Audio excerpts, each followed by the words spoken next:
Avez-vous déjà réfléchi au véritable nom de Jésus avant sa naissance à Bethléem? Était-il simplement appelé Jésus ou son identité avant cet événement miraculeux était-elle bien plus profonde que nous pouvons l'imaginer? Cette question, loin d'être anodine, plonge au cœur des Écritures et nous pousse à explorer des vérités fascinantes et souvent méconnues. Alors, prenons un moment pour nous plonger dans ce mystère et découvrir ensemble ce que la Bible révèle à ce sujet. Tout d'abord, le nom Jésus, que nous connaissons si bien, a une signification qui dépasse son usage quotidien. Ce nom, dérivé du grec Jésus, lui-même tiré de l'hébreu Yeshua, signifie « le Seigneur est salut », une traduction qui, à elle seule, semble porter le poids de sa mission terrestre, sauver l'humanité. Mais cette révélation n'est qu'un point de départ, car Jésus, tel que nous le connaissons dans les évangiles, n'a pas simplement commencé à exister à Bethléem. Au contraire, les Écritures témoignent qu'il était là bien avant cet événement marquant. Dans l'évangile de Jean, un passage puissant nous interpelle dès ses premières lignes. Au commencement était la parole, et la parole était avec Dieu, et la parole était Dieu. Ici, la parole, ou logos en grec, est une référence directe à Jésus. Mais pourquoi Jean choisit-il ce terme mystérieux pour le désigner? Pourquoi ne pas simplement utiliser son nom? La réponse réside dans la richesse culturelle et spirituelle de l'époque. Dans le contexte du judaïsme et de la philosophie grecque antique, les noms n'étaient pas de simples étiquettes. Ils portaient une signification profonde, révélant l'essence même d'une personne ou d'une chose. Lorsque Jean utilise logos, il ne parle pas d'une simple parole prononcée, mais de quelque chose de bien plus grand. Dans la pensée grecque, logos représente l'ordre, la raison et le plan sous-jacent de l'univers. Dans la tradition juive, il évoque la puissance créatrice de Dieu, celle qui a dit « que la lumière soit » et la lumière fut. En décrivant Jésus comme logos, Jean souligne son rôle essentiel dans la création et son unité avec le Père. Mais ce n'est pas tout. Pour mieux comprendre, explorons un autre terme utilisé dans le Nouveau Testament, Rhéma. Contrairement à logos, qui désigne le message global de Dieu, Rhéma fait référence à une parole spécifique, prononcée dans un moment précis. Par exemple, lorsque l'ange Gabriel annonce à Marie qu'elle portera le Fils de Dieu, sa réponse, « qu'il me soit fait selon ta parole », utilise le mot Rhéma. Ainsi, Jésus, en tant que logos, n'est pas seulement une révélation ponctuelle, il est le plan divin dans son intégralité, incarné. Et voici où l'histoire devient encore plus captivante. Avant de naître à Bethléem, Jésus n'était pas limité à un nom unique ou à une forme unique. Les Écritures suggèrent qu'il existait dans une gloire éternelle, au-delà du temps et de l'espace. Imaginez un instant, celui que nous appelons Jésus aujourd'hui était déjà présent à l'origine, lors de la création du monde. Lorsque nous lisons dans la Genèse, « Au commencement, Dieu créa le ciel et la terre », nous pouvons envisager que Jésus, en tant que logos, était déjà là, participant activement à cette œuvre divine. Ce n'est donc pas un hasard si Paul écrit dans sa lettre aux Colossiens « Tout a été créé par lui et pour lui ». Cette perspective bouleverse notre compréhension de Jésus. Il ne s'agit pas seulement d'un homme venu pour accomplir une mission divine, mais d'un être éternel, profondément lié au Père et à l'Esprit, dès les origines. Et cela soulève une question intrigante. Que faisait Jésus avant de venir sur terre? Pourquoi l'appelle-t-on la parole? Et que signifie vraiment cette identité? Ces questions, loin d'être purement théoriques, ouvrent la porte à une révélation extraordinaire. Nous venons de poser les bases de cette exploration. Et si vous restez avec nous, préparez-vous à découvrir comment la préexistence de Jésus éclaire non seulement les Écritures, mais aussi le sens profond de notre propre existence. Car ce mystère, loin d'être une simple curiosité théologique, a le pouvoir de transformer notre relation avec Dieu. Vous êtes prêts? Passons à la suite. Dans cette exploration fascinante de l'identité de Jésus, nous arrivons à un point crucial, ces déclarations audacieuses, souvent provocantes, qui ont marqué son ministère terrestre. parmi elles, il en est une qui traverse les âges et résonne avec une profondeur inégalée. Je suis. Ces deux mots, simples en apparence, sont porteurs d'une vérité divine qui a bouleversé les esprits et continue de le faire aujourd'hui. Revenons à un moment clé du livre de l'Exode. Lorsque Moïse se tient devant le buisson ardent, il entend la voix de Dieu lui confier une mission: libérer les Israélites de l'esclavage en Égypte. Mais Moïse, rempli de doutes, pose une question essentielle. Quel est ton nom? Que dois-je dire aux Israélites quand ils me demanderont qui m'envoie? La réponse de Dieu est saisissante. Je suis celui qui suis. Exode 3, 14. Ce nom, je suis, ou en hébreu Yahvé, exprime une vérité extraordinaire. Dieu est éternel, sans commencement ni fin, existant par lui-même.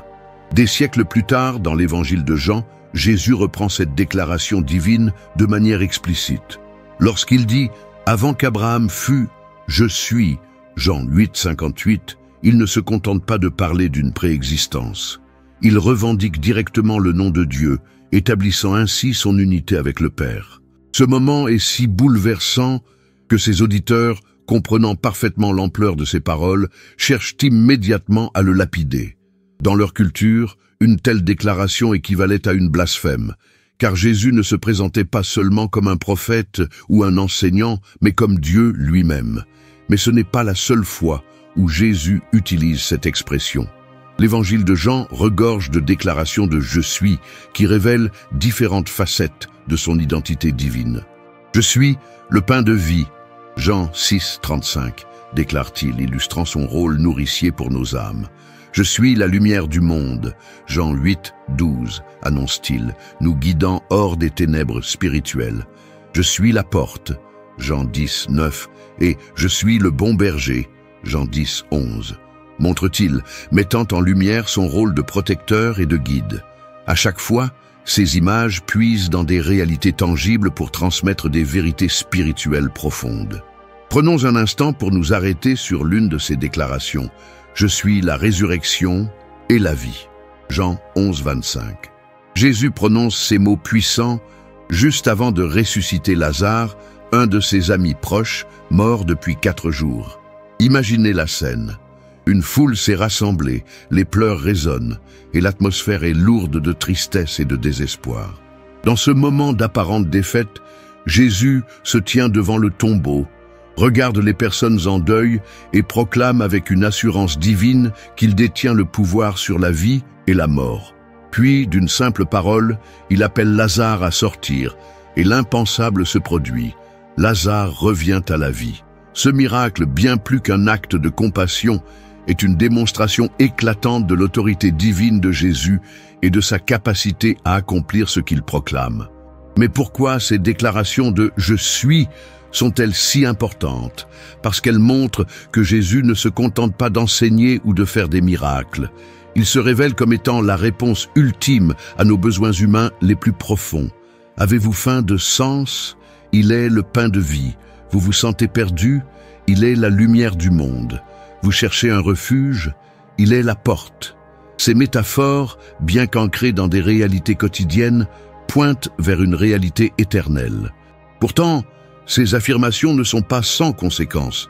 Les chefs religieux de l'époque, en entendant Jésus s'identifier ainsi à Dieu, voient en lui une menace directe à leur autorité et à leur croyance. Ils ne peuvent accepter que cet homme, venant d'une famille modeste de Nazareth, prétendent être l'incarnation du Dieu éternel. Leur rejet n'est pas seulement une question de théologie, il reflète une incapacité à concevoir que Dieu puisse se révéler de manière aussi humble et accessible. Mais cette humilité est précisément ce qui rend Jésus si remarquable. Contrairement aux attentes humaines, il n'est pas venu sous les traits d'un roi puissant ou d'un conquérant glorieux. Il est venu comme un serviteur, portant nos souffrances et prenant sur lui nos péchés. Cette réalité est profondément incarnée dans ses déclarations de « Je suis », qui nous rappellent que son pouvoir divin est toujours au service de l'amour et de la rédemption. Et c'est là que réside la beauté de cette exploration. En s'identifiant à Dieu lui-même, Jésus nous invite à repenser notre relation avec le divin. Il ne s'agit plus d'un Dieu distant et inaccessible, mais d'un Dieu qui marche parmi nous, qui partage nos douleurs et qui nous offre un chemin vers la vie éternelle. Alors que nous avançons dans cette réflexion, une autre question se pose. Si Jésus est vraiment le « Je suis », qu'est-ce que cela signifie pour nous? Comment cette vérité peut-elle transformer notre compréhension de Dieu et de notre propre existence? Préparez-vous, car la suite de cette révélation ne fera que renforcer la profondeur et la puissance de cette découverte. Dans notre quête pour mieux comprendre l'identité de Jésus avant sa venue sur terre, une question particulièrement intrigante émerge. Était-il présent dans les récits de l'Ancien Testament? À travers les Écritures, de nombreux passages suggèrent que Jésus n'est pas seulement apparu sous forme humaine à Bethléem, mais qu'il a également interagi avec l'humanité bien avant cet événement. Ces rencontres, souvent enveloppées de mystères, révèlent une facette encore plus profonde de sa nature divine et éternelle. Un des indices les plus fascinants se trouve dans les récits de l'ange de l'Éternel. Contrairement aux autres anges mentionnés dans la Bible, l'ange de l'Éternel se distingue par son autorité et ses caractéristiques divines. Prenons par exemple la rencontre de Moïse au buisson ardent. La Bible décrit que c'est l'ange de l'Éternel qui lui apparaît dans la flamme du buisson, mais très vite, cette figure parle comme Dieu lui-même, disant « Je suis le Dieu de ton père, le Dieu d'Abraham, le Dieu d'Isaac et le Dieu de Jacob. » Exode 3:6. Ici, il ne s'agit pas d'un simple messager, mais de la manifestation directe de Dieu. Un autre moment clé se produit dans la vie de Jacob. Lorsqu'il lutte toute une nuit avec une figure mystérieuse, Jacob finit par déclarer « J'ai vu Dieu face à face, et ma vie a été préservée. » Genèse 32:30. Ce combat, à la fois physique et spirituel, marque un tournant dans la vie de Jacob, et l'identité de son adversaire reste profondément énigmatique. Était-ce une préfiguration de Jésus? Les érudits bibliques le pensent, car cette interaction incarne à la fois l'humanité et la divinité, des caractéristiques centrales à la personne de Jésus. Si ce message vous a touché, écrivez « Amen » dans les commentaires pour témoigner de votre foi. Un autre épisode, tout aussi saisissant, se trouve dans le livre de Daniel. Lorsque les trois jeunes Hébreux, Shadrach, Meshach et Abednego, refusent de se prosterner devant une statue idolâtre, ils sont jetés dans une fournaise ardente. Pourtant, au milieu des flammes, une quatrième figure apparaît, décrite par le roi Nebuchadnezzar comme semblable à un fils des dieux, Daniel 3:25. Cette figure mystérieuse qui protège les trois hommes de tout mal est largement interprétée comme une manifestation préincarnée de Jésus. Imaginez la puissance de ce moment, une présence divine, non seulement visible, mais intervenant activement pour sauver ses fidèles dans leur épreuve la plus brûlante. Mais pourquoi ces apparitions sont-elles importantes? Parce qu'elles témoignent d'une vérité essentielle. Jésus n'est pas un être créé à un moment donné de l'histoire. Il est éternel, faisant partie intégrante de l'œuvre de Dieu depuis le commencement. Chaque interaction divine dans l'Ancien Testament porte la marque de son implication, montrant que le plan de salut était déjà en mouvement bien avant sa naissance à Bethléem. L'un des passages prophétiques les plus célèbres concernant Jésus se trouve dans le livre d'Isaïe. Des siècles avant sa venue, Isaïe écrit « Car un enfant nous est né, un fils nous est donné, et la souveraineté reposera sur son épaule. On l'appellera admirable, conseiller, Dieu puissant, Père éternel, prince de la paix. » Isaïe 9:6. Ces titres, bien plus que de simples noms, encapsulent la nature divine et éternelle de Jésus. Il n'est pas seulement un roi humain, mais le Dieu incarné, porteur d'une paix et d'une justice qui transcendent les royaumes terrestres. Ces révélations ne sont pas sans soulever des questions. Si Jésus était déjà actif dans l'Ancien Testament, pourquoi a-t-il choisi de venir sous forme humaine?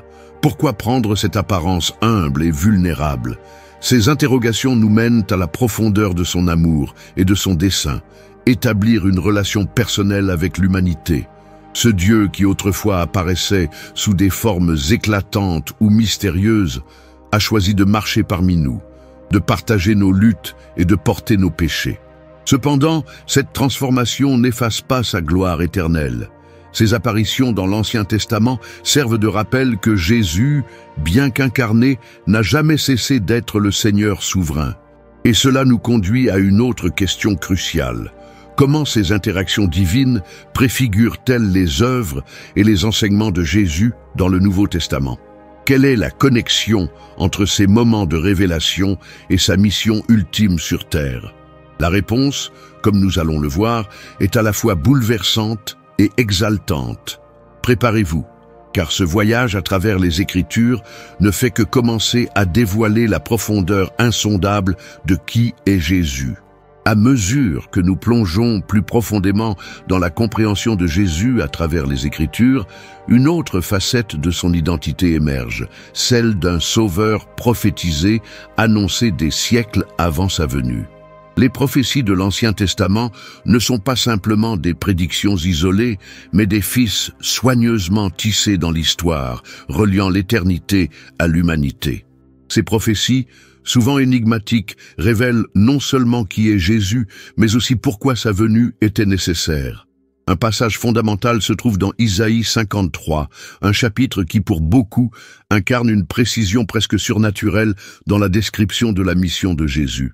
Écrit plus de 700 ans avant sa naissance, ce texte peint le portrait d'un serviteur souffrant, rejeté et méprisé, portant les péchés du monde.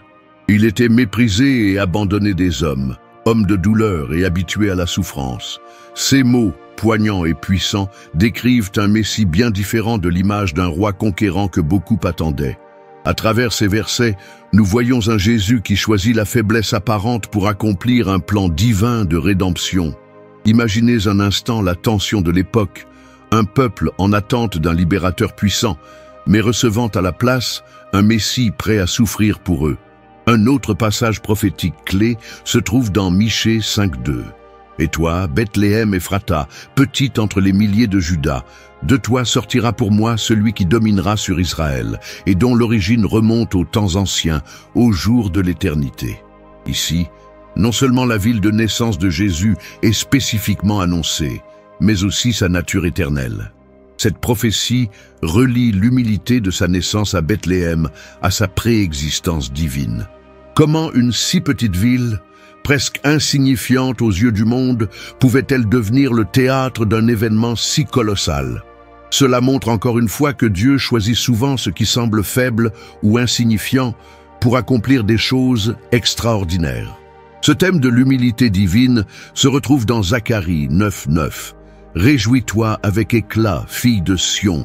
Pousse des cris d'allégresse, fille de Jérusalem. Voici ton roi qui vient à toi. Il est juste et victorieux, humble et monté sur un âne. » Cette prophétie s'accomplit de manière saisissante lors de l'entrée triomphale de Jésus à Jérusalem. Imaginez la scène.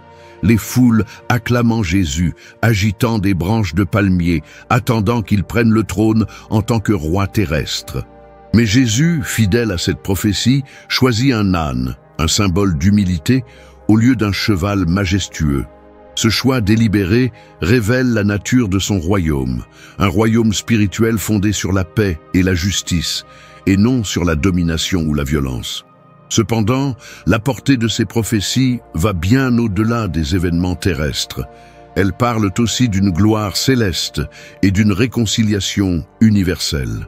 Dans Daniel 7, 13, 14, une vision puissante dépeint quelqu'un semblable à un fils de l'homme, venant avec les nuées des cieux, recevant une domination éternelle et un royaume qui ne passera jamais. Ce titre de « fils de l'homme », souvent utilisé par Jésus pour parler de lui-même, relie son humanité à sa divinité. Il montre que, bien qu'il soit venu comme un serviteur humble, son règne transcende le temps et l'espace. L'ampleur des prophéties bibliques ne se limite pas seulement à leur accomplissement littéral. Elles reflètent aussi l'histoire du salut, un fil rouge qui traverse toute la Bible. Par exemple, l'image de l'agneau sacrifié, vue pour la première fois lors de la Pâque en Égypte, trouve son accomplissement ultime dans la mort de Jésus sur la croix. Cet agneau, dont le sang protégeait les Israélites de la destruction, préfigure Jésus, l'agneau de Dieu, qui ôte le péché du monde. Cette connexion puissante entre l'Ancien et le Nouveau Testament montre que tout, depuis la Genèse jusqu'à l'Apocalypse, pointe vers lui. Mais pourquoi Dieu a-t-il choisi de révéler le plan de salut à travers des prophéties? Pourquoi ne pas agir immédiatement? Une des réponses réside dans le caractère patient et progressif de Dieu. À travers les âges, ces prophéties ont préparé les cœurs, créant une attente et un désir pour le Messie. Elles montrent aussi que Dieu n'est pas limité par le temps. Son plan s'étend bien au-delà des générations humaines, démontrant une sagesse et une souveraineté infinies. Cependant, ces prophéties posent aussi une question directe à chacun de nous. Que faisons-nous de cette révélation? Reconnaissons-nous Jésus comme le Messie annoncé, celui qui porte nos fardeaux et nous ouvre le chemin de la vie éternelle? Ou restons-nous aveugles, comme beaucoup de ceux qui l'attendaient mais ne l'ont pas reconnu? À mesure que nous poursuivons cette exploration, un autre mystère s'ouvre devant nous. Comment la mission terrestre de Jésus reflète-t-elle sa gloire céleste et son rôle éternel dans la Trinité? La réponse, aussi profonde qu'éclairante, nous invite à regarder au-delà de ce qui est visible pour contempler l'étendue de son amour et de sa majesté. La suite promet de nous emmener encore plus loin dans cette découverte divine. Au cœur de l'histoire de Jésus se trouve une réalité bouleversante. Sa gloire divine, manifestée à travers sa vie terrestre, ses enseignements et surtout son sacrifice ultime. Cette gloire, pourtant, n'a pas toujours été visible aux yeux de tous. Lorsqu'il marchait parmi les hommes, Jésus n'était pas immédiatement reconnu pour qui il était vraiment.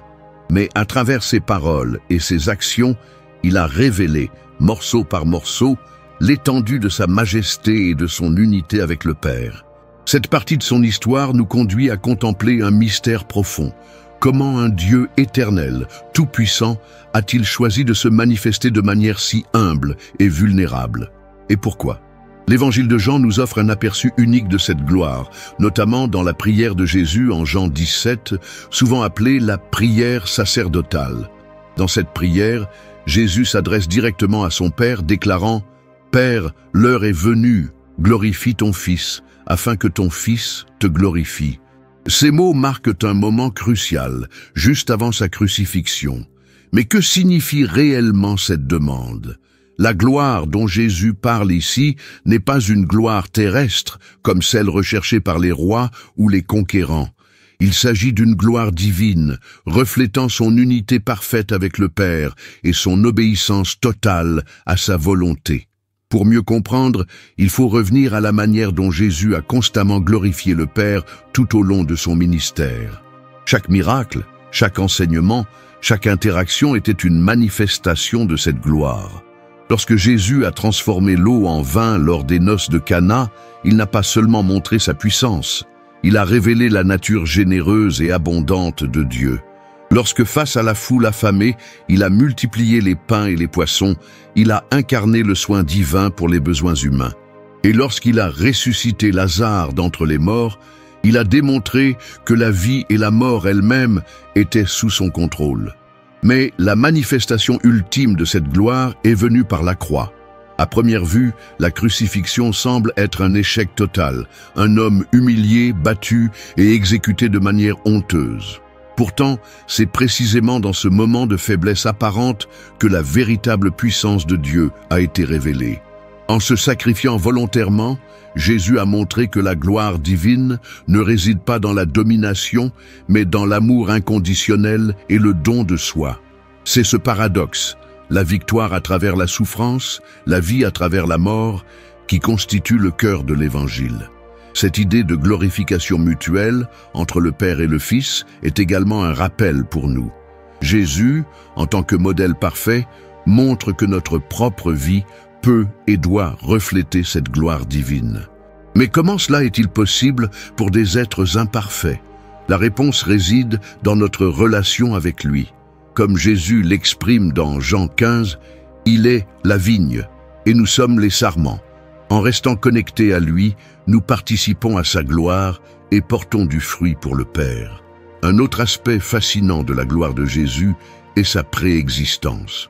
Dans Jean 17.5, Jésus dit « Et maintenant, toi, Père, glorifie-moi auprès de toi-même de la gloire que j'avais auprès de toi avant que le monde fût. » Ces mots nous transportent au-delà du temps, avant même la création. Ils révèlent que Jésus ne découvre pas sa gloire. Il la possède depuis toujours. Avant que les étoiles ne brillent dans le ciel ou que les océans ne rugissent sur la terre, Jésus partageait une communion parfaite avec le Père, enveloppé dans une gloire éternelle. Mais pourquoi Jésus a-t-il choisi de quitter cette gloire céleste pour venir sur terre? La réponse se trouve dans un mot, l'amour. Cet amour, décrit dans Jean 3,16, « Car Dieu a tant aimé le monde qu'il a donné son Fils unique », est au centre de toute l'histoire biblique. C'est un amour qui dépasse notre compréhension, prêt à sacrifier tout pour nous réconcilier avec Dieu. Et cet amour ne s'est pas arrêté à la croix. Il continue aujourd'hui dans la promesse de Jésus de revenir et d'établir un royaume éternel où sa gloire sera pleinement révélée. En réfléchissant à tout cela, il est impossible de ne pas être émerveillé par la manière dont Jésus a choisi de révéler sa gloire. Contrairement à ce que l'on pourrait attendre, il ne l'a pas imposée par la force, mais l'a montrée par la compassion, le pardon et le sacrifice. C'est une invitation pour chacun de nous à regarder au-delà de ce que nous pouvons voir et à chercher cette gloire dans notre propre vie. Alors que nous nous préparons à explorer la prochaine partie, une question demeure. Si Jésus a déjà révélé sa gloire sur terre, qu'en est-il de sa gloire céleste?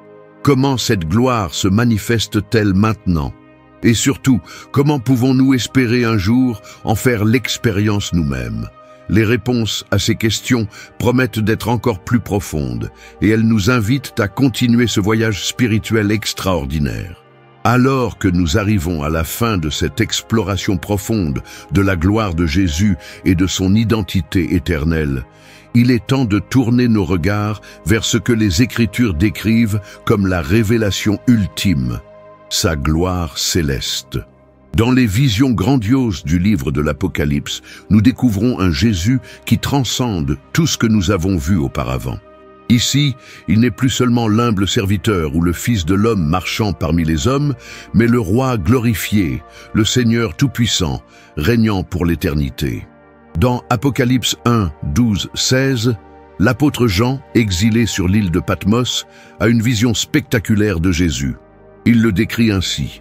Ses cheveux étaient blancs comme la laine, blancs comme la neige. Ses yeux étaient comme une flamme de feu. Ses pieds étaient semblables à de l'airain ardent, comme s'ils avaient été embrasés dans une fournaise. Et sa voix était comme le bruit des grandes eaux.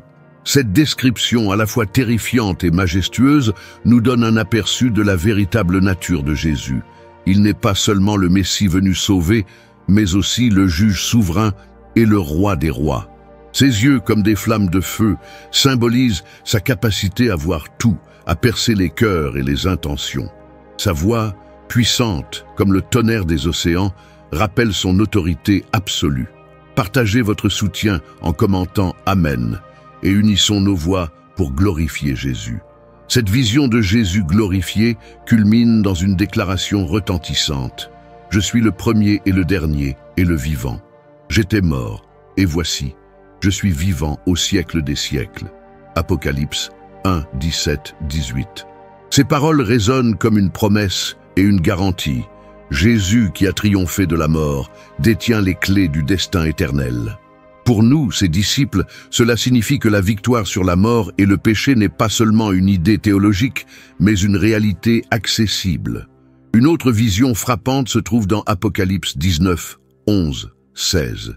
Ici, Jésus est décrit comme un cavalier sur un cheval blanc, portant un vêtement trempé de sang et un nom écrit « Roi des rois et Seigneur des seigneurs ».